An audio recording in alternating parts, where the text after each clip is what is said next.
Bismillahirrahmanirrahim. Assalamualaikum warahmatullahi wabarakatuh. Alhamdulillahirabbil alamin. Alhamdulillahi ala ni'matil imani wal islam.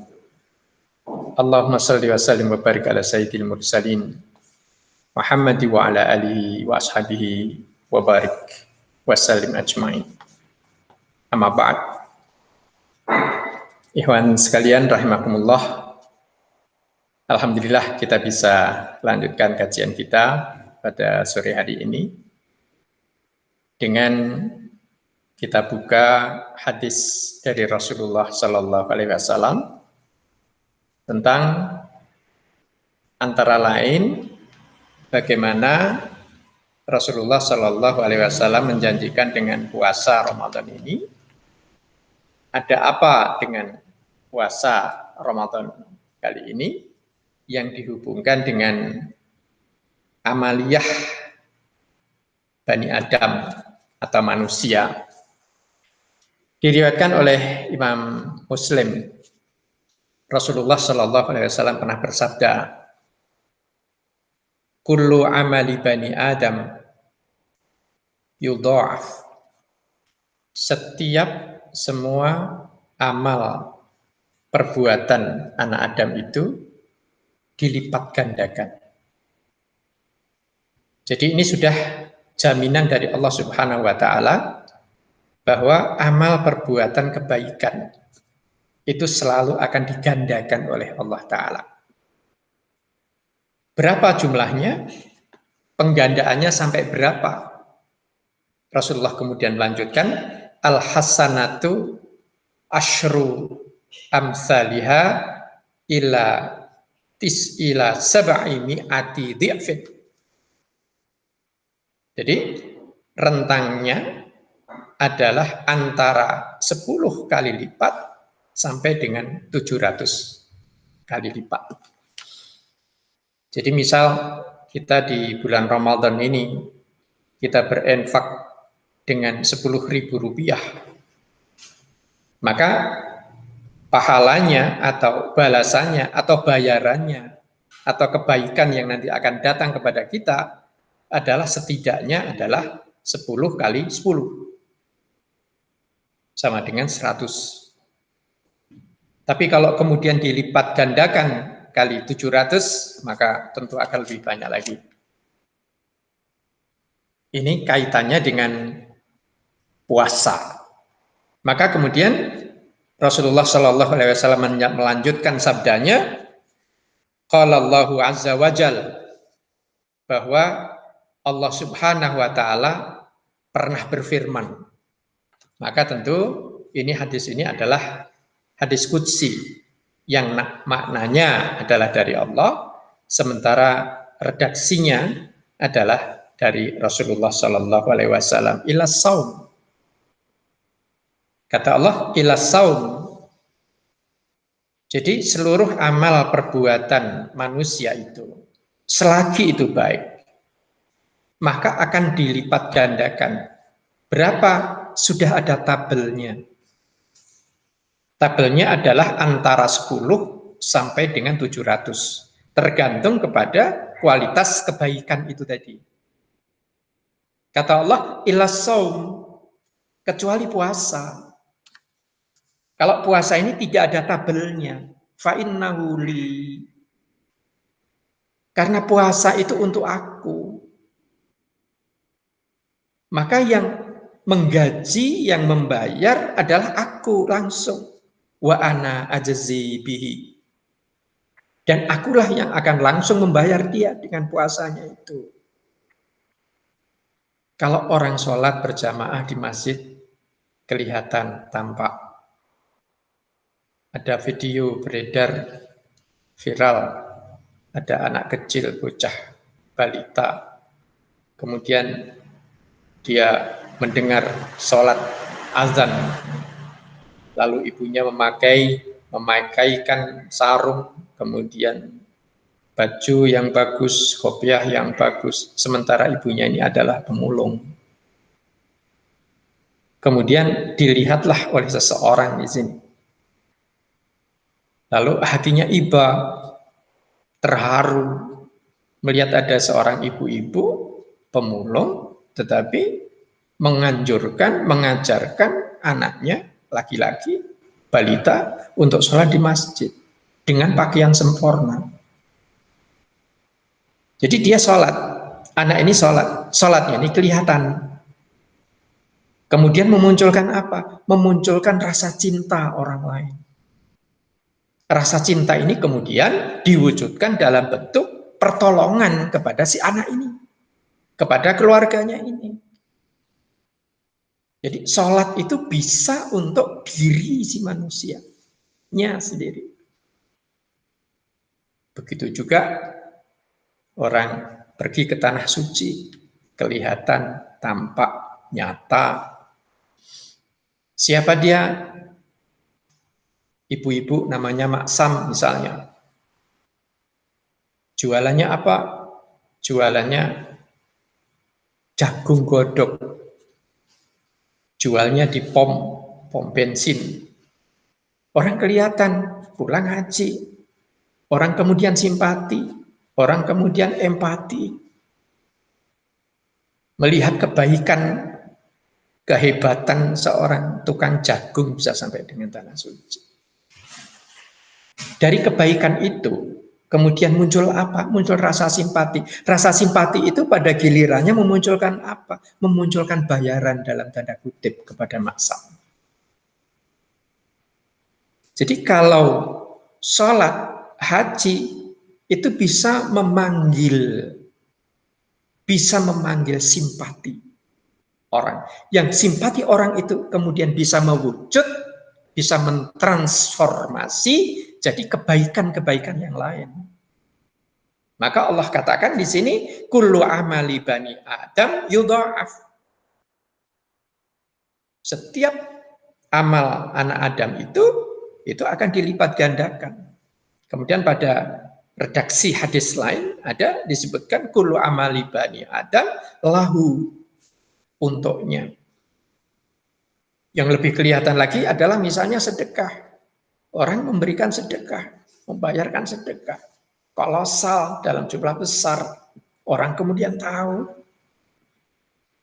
Dari orang-orang yang tahu ini kemudian muncul simpati. Oh, Bapak itu suka bersedekah. Kemudian bagaimana? Bisnisnya diserang orang banyak. Barangnya kemudian menjadi laku. Illa saum, kata Allah. Kecuali puasa.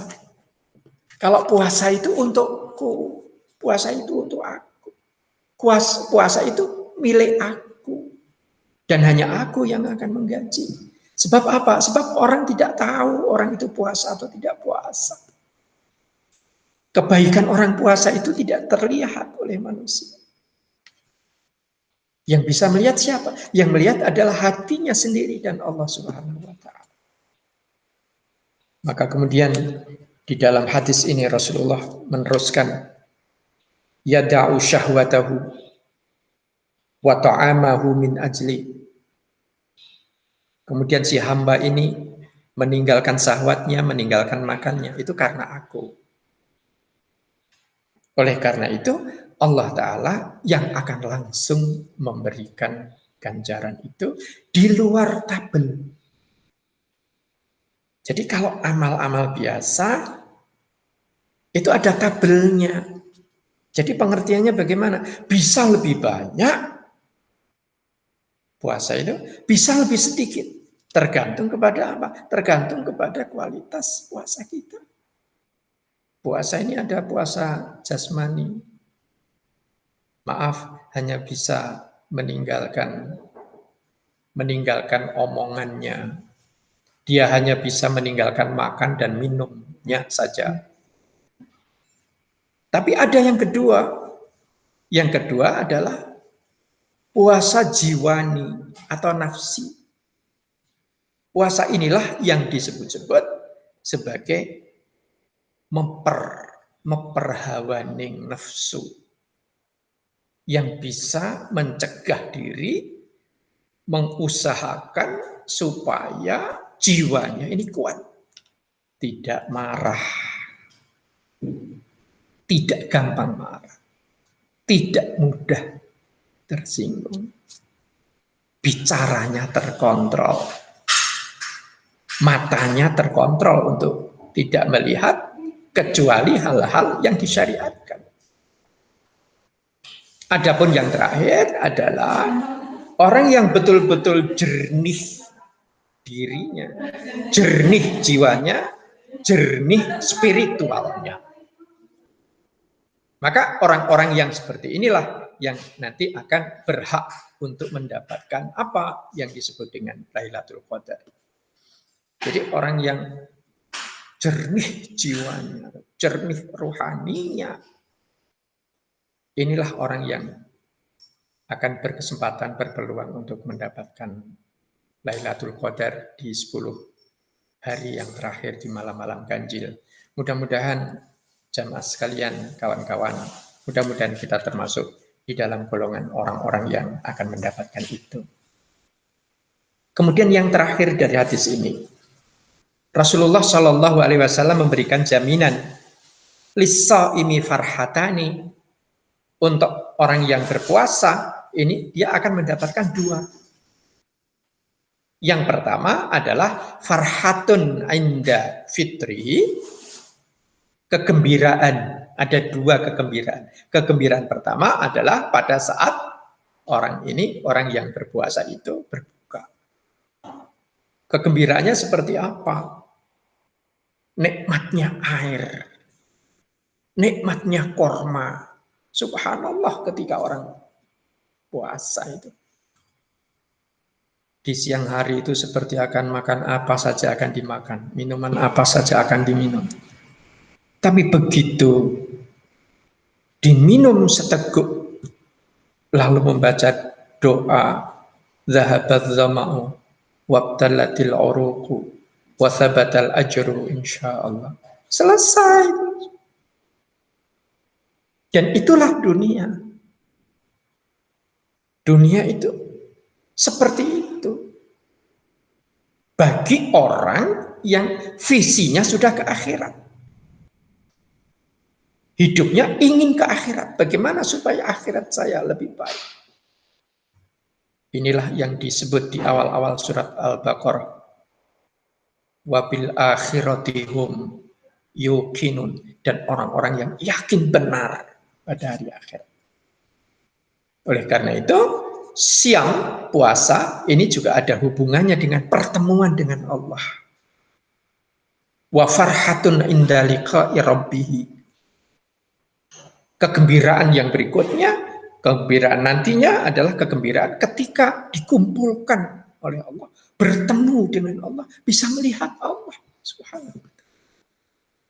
Di dalam surah Al-Qiyamah ayat 22, 23. Di sana Allah Subhanahu wa taala memberikan janji yang lebih jelas lagi.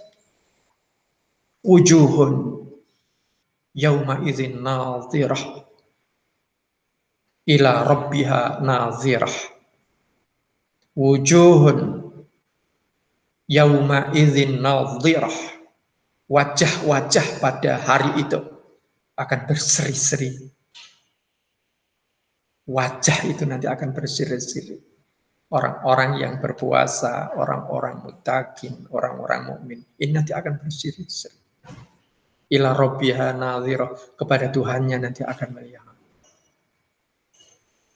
Kawan sekalian, inilah puncak tertinggi dari kenikmatan, puncak tertinggi dari kehebatan apapun. Tidak ada apapun yang lebih hebat, tidak ada apapun yang lebih tinggi daripada nikmatnya bertemu dengan Allah, menatap wajah Allah. Mohon maaf, saya tidak sedang dalam kapasitas membandingkan. Orang untuk melihat konser itu bisa membayar 5 juta satu tiket. Bahkan di Singapura, di Malaysia, pernah satu ketika saya terdampar di Genting Island.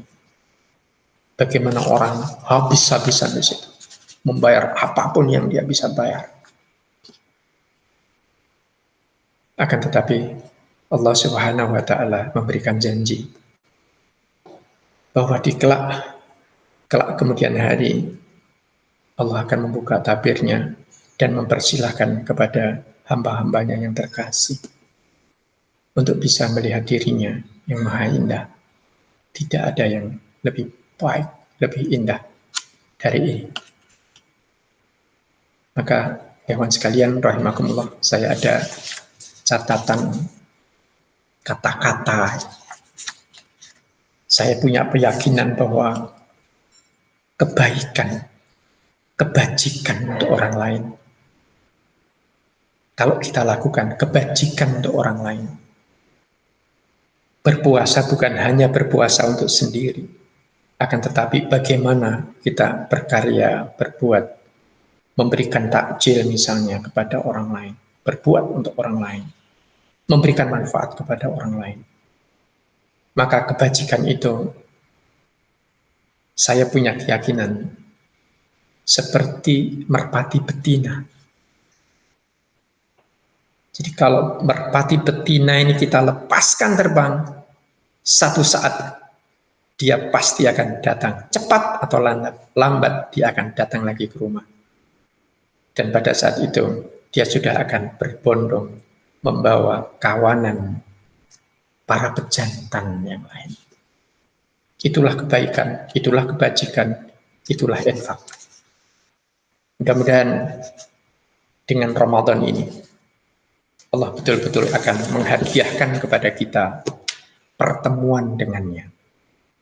Lis-shaimi farhatan, untuk orang yang berpuasa sungguh-sungguh bagus kualitasnya, dia akan mendapatkan dua hal. Yang pertama, farhatun inda fitrihi, kegembiraan ketika dia berbuka. Maka jangan lupa berdoa sebelum berbuka. Ini doa yang pasti mustajab di hadapan Allah. Kemudian yang kedua, farhatun inda liqa'i rabbi.